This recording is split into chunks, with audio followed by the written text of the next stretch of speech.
This video is brought to you by Squarespace.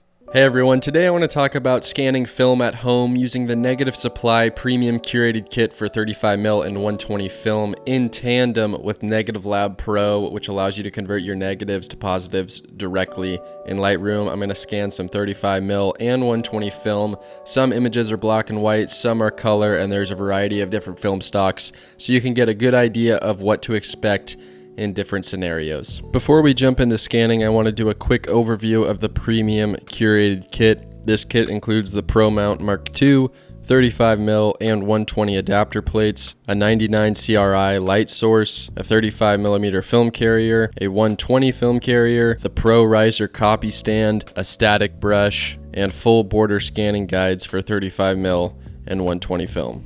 The first time I used this setup was back in March at my buddy Raphael's place in Los Angeles. I made a video showing some portraits that we scanned using this kit and Negative Lab Pro, and after that video came out, Negative Supply reached out to me and were kind enough to send me this kit to make this video. They are not paying me and they have no control over what gets talked about in this video. I'm going to talk about some things I like and I'm going to talk about some things I don't like.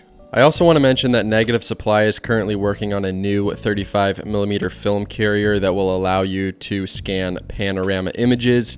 It's going to be released soon, but if you order a Premium Curated Kit now, you'll receive the original 35mm film carrier, and then when the new 35mm film carrier gets released, they will automatically send you it for free, and you still get to keep that original 35mm carrier. Overall, I'm impressed with the build quality of the various items in this kit. The copy stand is metal, heavy, and reasonably sturdy.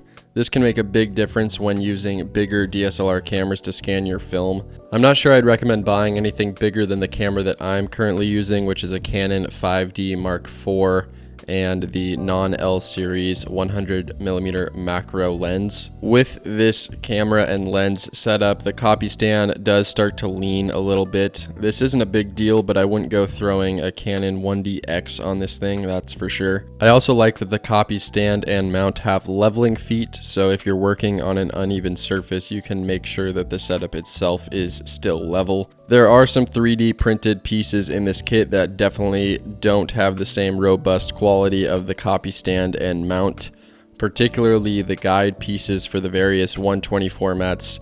They feel kind of flimsy, and I believe you could break one easily if you're not careful. But overall, this definitely feels like a professional setup. One of the draws to scanning film at home is having that additional freedom and flexibility. In the Premium Curated Kit, you get the full border adapters for 120 and 35mm film. Not only does it offer an alternate aesthetic, but it can be really useful and practical for cataloging your film, as you can see which film stock the image was shot on. Although you won't always get the full film stock label on the edges, sometimes it does get cropped out. In order to properly scan 120 film with the full borders, you'll need to add a piece of A&R glass to the film carrier.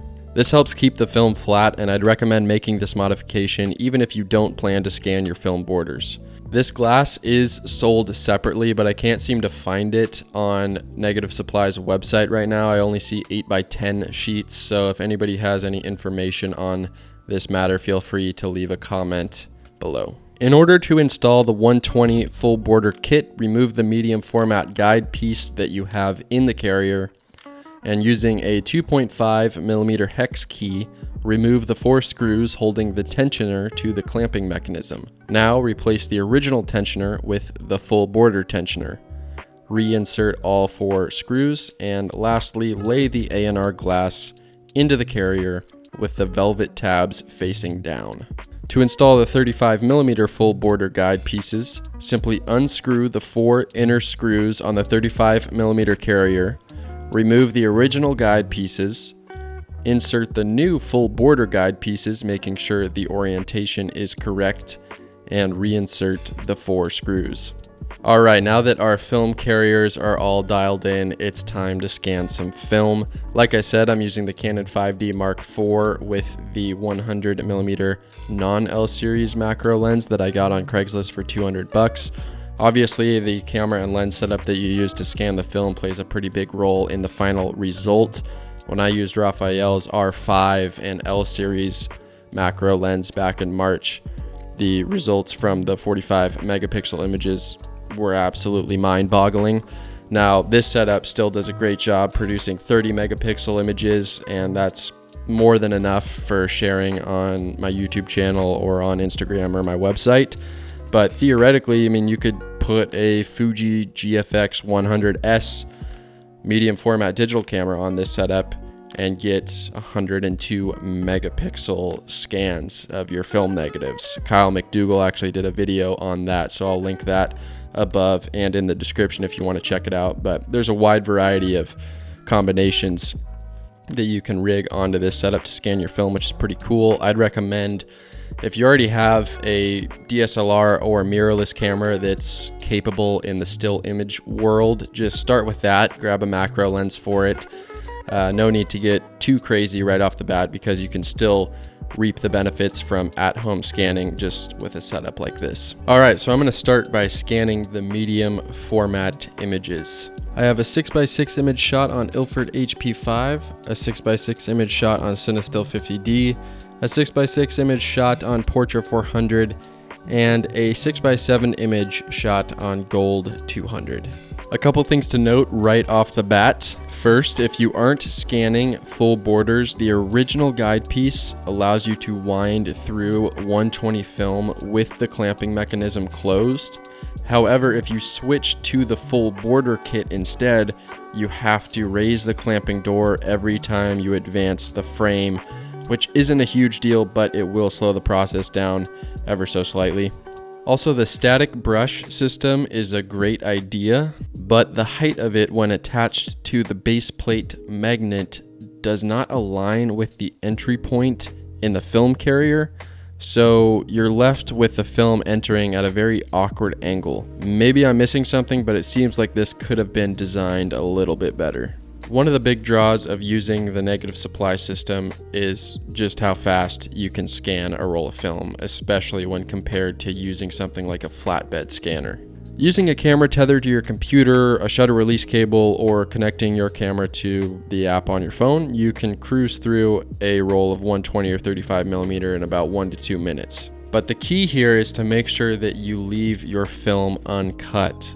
So if you get it developed at a lab, make sure to tell them to not cut your film, because once the film has been cut, the process will take much longer. It's really important to make sure that the camera and film carrier are level. Once you know that they are, you can begin adjusting the height of the camera to fill the entire frame with the negative.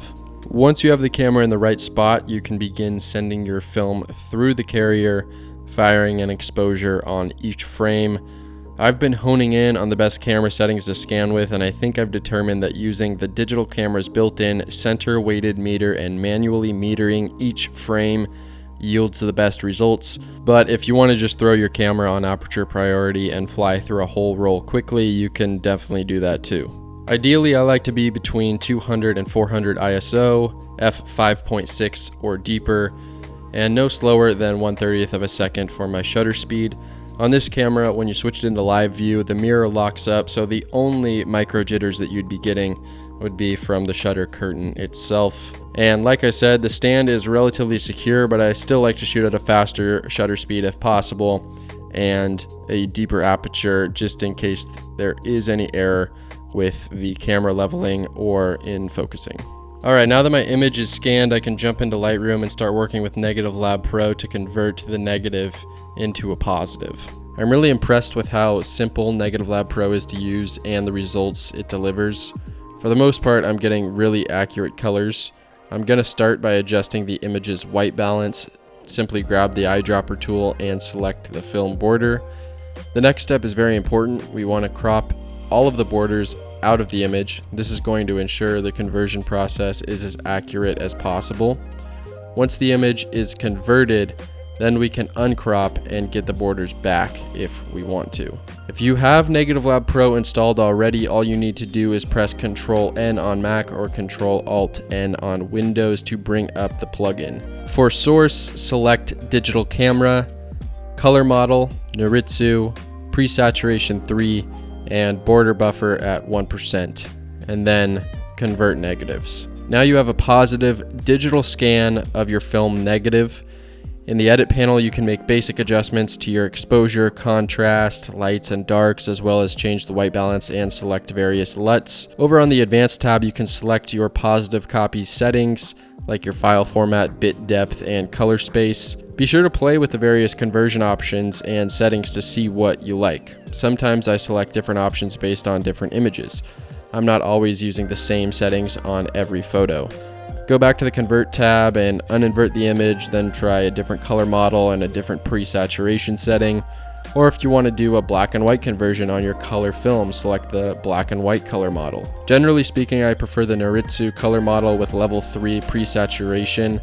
I leave the border buffer at 1% just in case I accidentally leave a sliver of the border on the image. That border buffer makes sure the colors will still convert correctly. Once you have your image looking the way that you want in Negative Lab Pro, click Apply, and if you want your borders back, just recrop to whatever aspect ratio you prefer. Now don't go trying to make further color adjustments in Lightroom. Lightroom is still reading the negative version of the image, so everything will be reversed. If you want to further edit the photo, export the image as a TIFF file and then reopen it in Lightroom to edit it as a normal film scan.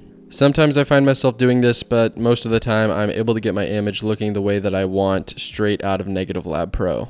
Next, I'm going to scan and convert this HP5 image I took on my Bronica SQ in Paris. I'll bring the image into Lightroom, set the white balance, crop, open Negative Lab Pro, select the black and white color model this time since it's a black and white film stock, and then convert.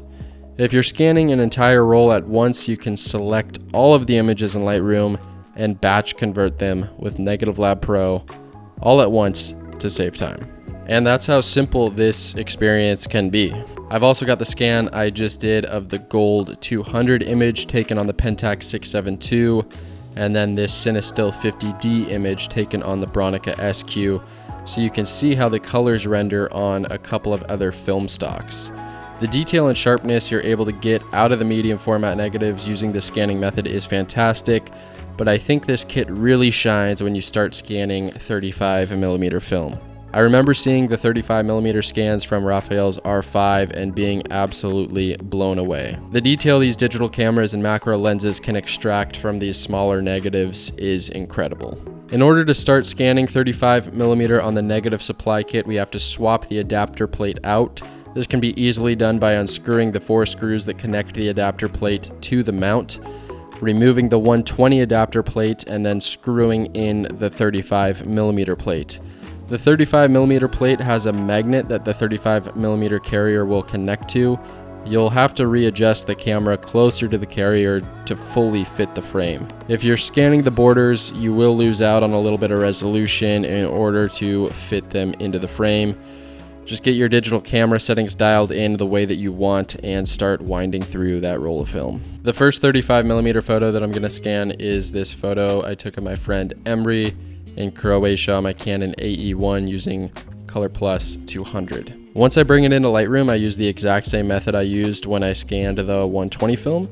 I set my white balance point by selecting the film border, crop, and then convert. Now take a look at the amount of detail that's available in this scan. This seriously makes me want to start shooting 35mm much more frequently. And the results will only be better if you're using a camera like the Sony a7R or a Canon R5 with more megapixels and better noise control.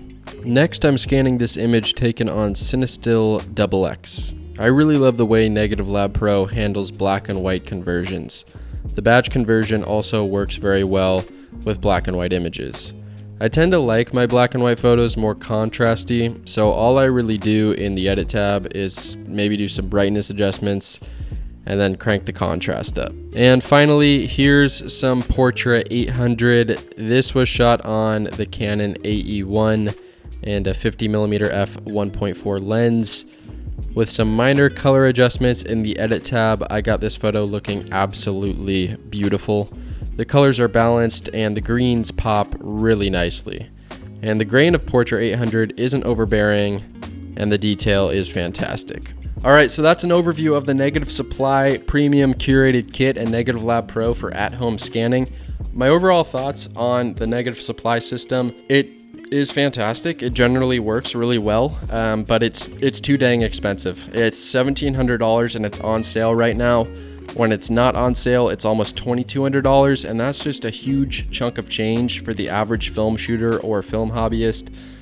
And unless you're consistently making money shooting film, I think it's hard to justify a setup like this. I mean, let's say scanning at a lab on average is $10 a roll. You'd have to shoot 170 rolls of film to recoup the cost of this system. And 170 rolls of film in today's day and age might cost $2,000 for just the film stock. And then you're not considering developing on top of that. And if you don't already have a camera and lens set up for this system, then you're looking at probably another $2,000 minimum to actually get a camera to scan the negatives. So moral of the story is it's getting pretty expensive to shoot film these days. I'm glad it's resurging, but sometimes it feels like you have to have a part-time job just to do it. And that's a bit of a bummer, but I guess it is what it is. If this thing came in at around $750, I'd say no brainer. Everybody who shoots film should invest in something like this because it won't take too long to recoup the cost, even if you're not shooting all that often. And adding a system like this to your workflow is incredibly fun. You get to be a part of the process more, have more control over the final result of your images. But yeah, it's really expensive. If you are consistently shooting film, if you're shooting 20 rolls of film a month, I'd definitely recommend picking something like this up. And if you already have a camera and lens that you could use to scan, absolutely worth it because you'll recoup the cost of this whole system within a year, and you'll probably increase the quality of your scans and add that extra level of control to your workflow. Now, something to consider if you are on a tighter budget is that Negative Supply sells all these pieces individually. So if you already have a way to mount your camera or you already have a high CRI light table, then you could just buy the film carrier and kind of Frankenstein something together. That's just a way to make things a little bit more affordable rather than spending, almost $2,000 or over $2,000 on the full kit. All right, so that's going to wrap up the video, guys. Let me know if you'd be interested in seeing a more in-depth video, particularly on the scanning process and then using Negative Lab Pro. I'm considering making a video where I test out, different ISOs, different apertures, different shutter speeds, seeing what happens when the camera's ever so slightly off axis, if things aren't perfectly level, removing the A&R glass, seeing what difference that makes, testing out different color profiles, playing with Negative Lab Pro, under and overexposing the scan, a whole bunch of different things. So basically just putting everything through the ringer and seeing how the process holds up. Let me know if you'd be keen to see that video. Other than that, guys, I'm gonna get out of here. Thanks for watching. Hope this video helped, and if you have any other questions that I didn't answer in this video, please leave a comment below or shoot me a DM on Instagram. Hope y'all are staying healthy out there, having fun, and I will catch you next time. Peace. And after you're done scanning all of your photos, you're probably going to want to host them on a nifty new website. Convenient enough for you, today's sponsor is the best in the business, Squarespace. I've been using Squarespace for almost 5 years now. I host 2 websites with them, both my personal portfolio and my wedding films website. It's a powerful all-in-one tool that lets you create a professional website, market your business, host a portfolio, sell products, and so much more. Squarespace has a ton of aesthetic templates to choose from, and editing the contents of your site could not be simpler. The e-commerce integration allows you to get your business off the ground quickly and easily with tools like inventory management, a simple checkout process, and secure payments. The customer service is responsive and helpful as well. Go to squarespace.com for a free trial, and when you're ready to launch your site, go to squarespace.com/Brae or use code Brae at checkout to receive 10% off your first purchase of a website or domain. The link and information is in the description below.